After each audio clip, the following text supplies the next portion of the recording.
Aaron. Dante, can you walk us through the play to Malik for the big touchdown? When you got the call, were you thinking that's who you're going to go to? Yeah, all game today, I mean, the defense had very great disguised looks, man, zone, just different things. On that snap, I mean, it was a shot called, and I know in the backside is a good high-low, and I knew I had numbers backside, and Malik, knowing he's going to get his depth, knew he's going to be a playmaker with the ball in his hands. I just had to find a way to give it to him. So at the end of the day, I threw him the pass, but he did most work, and I'm thankful to have him as a receiver. Your feelings when you look for it? My feelings? Yeah. Oh, they were hype for sure. That was one of our longest passes, or was the longest pass all game. So at the end of the day, it feels good to put points on the board. Fentress going rogue on you. Rob. No. We don't have follow-ups. Dillon asked the same thing as Malik. Just in this era of like the transfer portal and kind of being, thrust into situations like a rivalry like this, what was your process of getting up to speed on the emotions of it, and what does it mean, as he did, to come up with a huge play at the end to help clinch a win that means so much to the program? All week I was talking to different guys that have been in the program multiple years, like Bryce here was getting me right, and just to come into the game and make an impact like I did, it just means the world and come away with it. James. Dante, we talked at times about how you've overcome lows. This, I would imagine, has to be one of your highest of highs. Yeah. And among the celebration there, where you have the game that you have, you give away your gloves to a kid, where obviously that's going to have some value in the long run. Yeah. What is the high of this feeling? When you punch a playoff ticket, this is the biggest thing you've accomplished in football to date. What is this feeling? Yeah, I mean, it's an amazing feeling, but without these guys next to me, without the guys on the team, we wouldn't have gotten it done. But overall, I mean, this is, very emotional at the end of the game, just how much this win meant just for the team and just the state of Oregon. Playing for the PNW, I mean, it was a great competitive game. Playing on the road, Bryce kept bringing up the situation that happened 2 years ago, and I kind of felt like he had so much emotion that kind of, I use it as fuel to make sure I'm pushing myself every day, to make sure the offense is pushing ourselves. But at the end of the day, I mean, we clinched playoff berth, but I think the best thing for us is just to recover, make sure we're getting our bodies back, and, we're watching our film. Aaron, look. Just follow that a little bit, Dante. Dan was talking about, like, this game isn't about a lack of emotion. It's about controlling emotion. What does that look like on the field? Yeah, I mean, it's kind of just the players that are from Seattle. It can be with them. It can be just this game, how it's a rival game. At the end of the day, of course, Washington's, what they have in their building is beat Oregon. I know it's a very emotional game. But at the end of the day, we can't let emotions kind of phase us as a team. We're trying to do more execution over emotion. At the end of the day, I feel like we did a great job just pushing ourselves. And when good plays happen, we had on helmets. And when bad plays happen, we make sure we communicate. So at the end of the day, it's a lot of emotions this game, but we're thankful for each other. Brett. Bryce, Charlie talked about earlier this week how that loss 2 years ago here in Seattle, watching the fans storm, one of the worst experiences he had to felt, knowing what this rivalry and this history between these two programs meant. How sweet does this one feel to come away with senior season win in Washington with this team clinching a spot in the college football playoffs? Yeah, feels pretty good. It's stuff you dream about, season on the line. Coming up here, UW, I'm 1-3 against these guys in my career at Oregon. They're a good football team, and to end in that fashion with these guys by my side, it's pretty dang special, especially being my senior year or whatnot. So I'm just grateful. It was awesome. Zach. Bryce, can you explain to me the shirt and what those mean and what that says on there? I don't have a shirt, by the way. Hey, we're gonna get Dante a shirt, but it's CCU. It's abbreviation for Caucasian Collision Unit. We've been thinking about this for a while. Being that DT got on the team, so we've kind of been brewing, and his brother helped us out with making a shirt. So, it's fitting that we wore it today.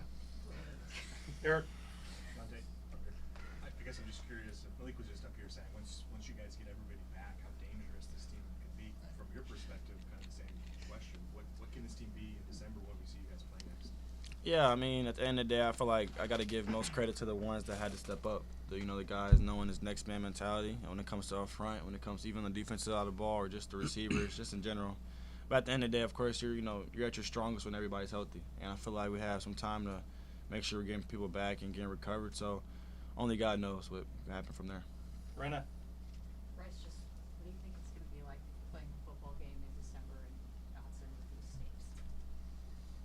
It'll be a first time ever, so I'm excited. Obviously, we had senior night against SC, so it's going to be full focus, full business on this game that's coming up. I'm hoping it's gonna be the loudest game I ever played in Autzen Stadium, and probably one of the most fun. So I'm juiced for it. Jack. Bryce, not often when does an offense just rely on the special teams to create the lead. A lot of that is attributed to the work that you guys do on defense. Talking about the mentality that you guys had coming in to UW, just to sort of maintain and keep Williams in the backfield from him killing with the legs. Yeah, I mean, he's a heck of a quarterback, man. I mean, we had our hands on him so many times, and he, found a way to escape, and that was our number one must, is caging him. And, we did a solid job at times, and at times he got out because he's a great player. But at the end of the day, we did a good enough job of caging him, and, DT was a big part of that, and our D-line did great. So, yeah, I think it just starts with Coach Toss and the emphasis of it, come Monday. But, we showed out and played well. Tyson. Dillon, how many hits in your career have had as big of impact as the one on Roebuck there? And were you at all surprised when he just popped right back up too?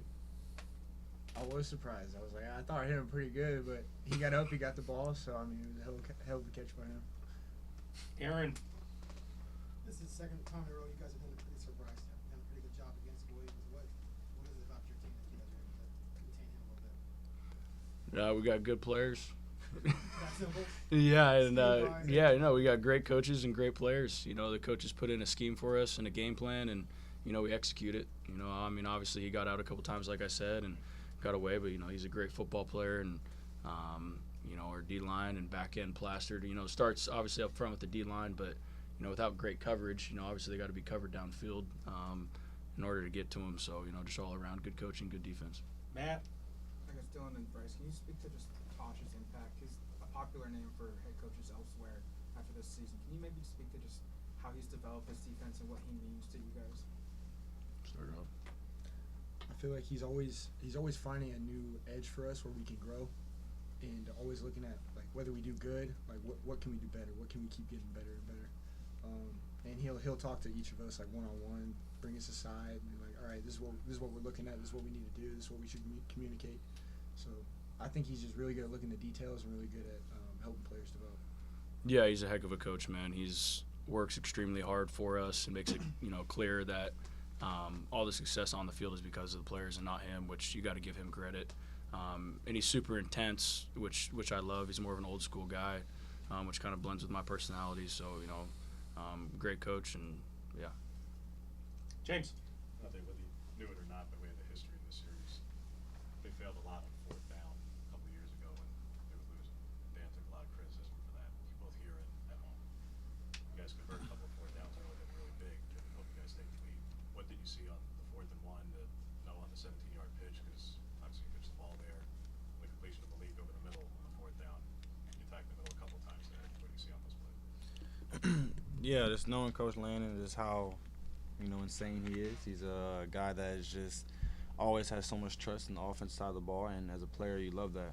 That's a coach that you would die for, and make sure that if it's 4th and 1, 4th and whatever, that you're going to leave it all in line for him. But yeah, having Coach Lannon there, he always talks to me and makes sure I'm confident with play calling, and Coach Stein does a great job of game planning and finding just different ways that if a defense disguising something to get to another call. But yeah, just in general, great play calling. Coach Lane has a lot of trust in us, and I feel like at the end of the day, we're going to go out there and make sure we get it.